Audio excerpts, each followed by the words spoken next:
Right, let's have a look around my allotment. So, been a lot of growth. You can see the asparagus putting up more little shoots, which is great. Then we've got the mini corn, which is growing exuberantly.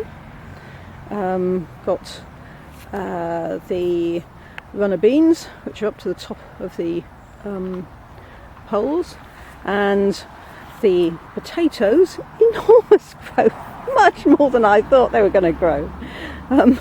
And so one of the problems with that has been that I planted soybeans and some raw French beans in between, and of course they've got completely overcovered.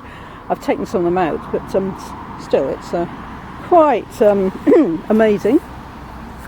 Here we've got various cabbage members. So this on the end, these are some cauliflower plants I was given that were absolutely small and pathetic, and they're now growing really well.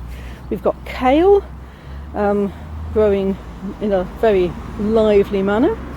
Got some cabbages which are coming along nicely, and then there's the kohlrabi, and you can see that I've eaten 2 of them, and some more of them are definitely ready to eat. And here is the rat's tail, and finally it's producing rat's tails, huge numbers of the things, enormous numbers of them now. Yeah, so I guess the message for next year is maybe don't plant quite so many, though I didn't plant that many, and you do have to wait. The first flowers don't really get anywhere, but eventually it does start producing pods, and it's a really big plant. Okay, so moving on down, got the onions, which are coming along very nicely. You can see they're swelling up at the bases into really big onions. Well, some of them anyway, and small onions, different sized onions. So, you know, very, very nice to see, and I'm very impressed because they're doing really well. I thought maybe not, the white rot will get them, but clearly hasn't. So now coming down to the front where the flowers are, what have we got? We've got Achillea the Pooh, we've got some goldenrods, the carnations. It only seems to be red flowers. I don't quite know why that is, because there's no particular reason for them all to be red, but I don't know if other colours are going to happen. This isn't the one glorious cornflower, it's another one that happened to be there. It's fallen over, but it's got flowers on it. The rustic dwarfs are flowering nicely, and I don't know what that thing is, but yeah, there's a dahlia got a flower on it. Come around here. Okay, so going to leave the wallflowers and see if they, I don't know where that comes from. Then leave the wallflowers and see if they end up having more flowers in the future. Then here's some flowers. Well, okay, so here's this is meant to be a griller's choice squash. It's starting to produce squashes, yellow ones. Cosmos, first flower. This is going to be it's a lavateria. Anyway, some other flowers. There's something that was meant to be in there, and I think, well, there's one that might be alive, all the rest are dead. These are some cornflowers that I hope will come for next year. There's a chrysanthemum and some dahlias that I've grown from seed. Let me come around here. Okay, this is the honey nut squash, which is finally growing a bit, and I can see it's going to have to be trained to go backwards a bit. This is another of these Gorilla's Delight squashes. Got squashes coming. They haven't really, I think, moved on much in the last few days, but hey, that's good. Compost heap, got the last of the broad beans in it, rotting down. Here we've got cucumbers, little mini outdoor cucumbers. Oh, so you can see they're forming cucumbers. Indeed, a couple of gherkins there that are probably, indeed, not probably, definitely edible size, so I'll be picking them. That one's growing okay. These are the two tomato plants that I planted myself. You can see they're coming along nicely. Well, okay. That's another honey nut, growing more slowly. Ah, this Griller's Delight. Oh, it's got a big one. I wonder, not quite sure how big they have to be to eat. I might take that one and see what it's like. You can see that, especially since something else is having a go at it. So these tomatoes, that's another honey nut.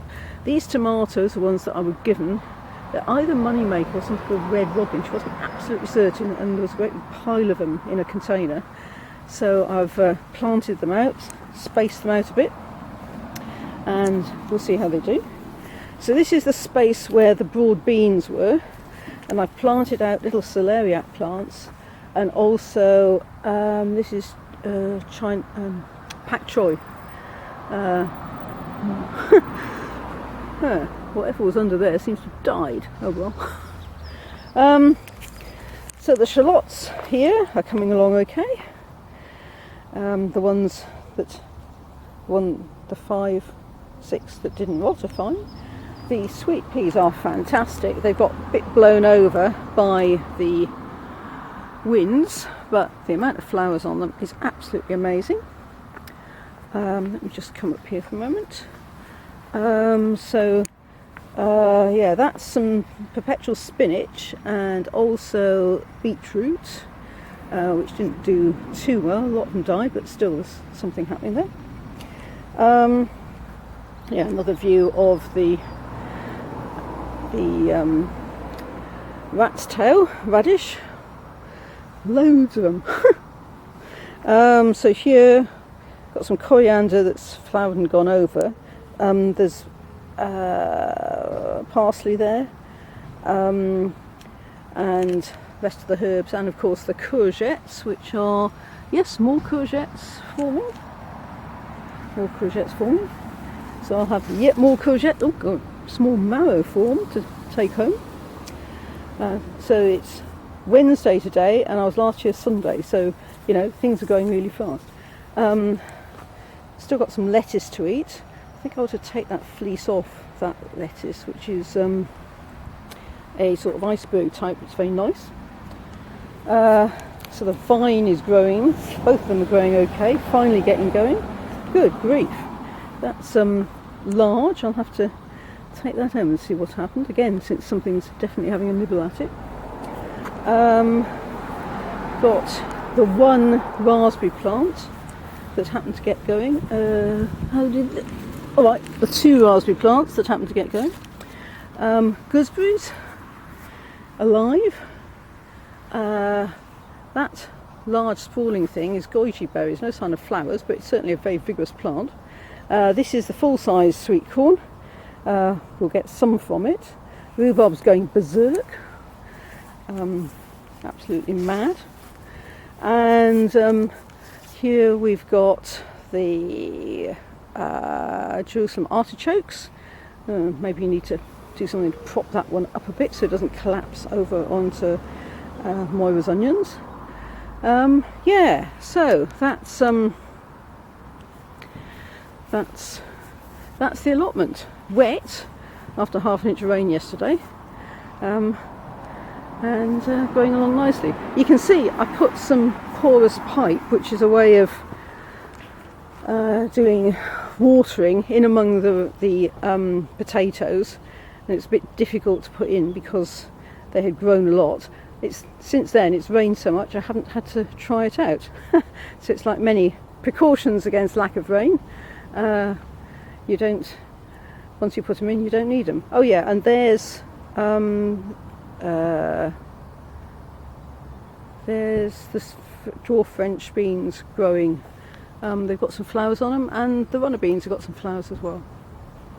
Okay.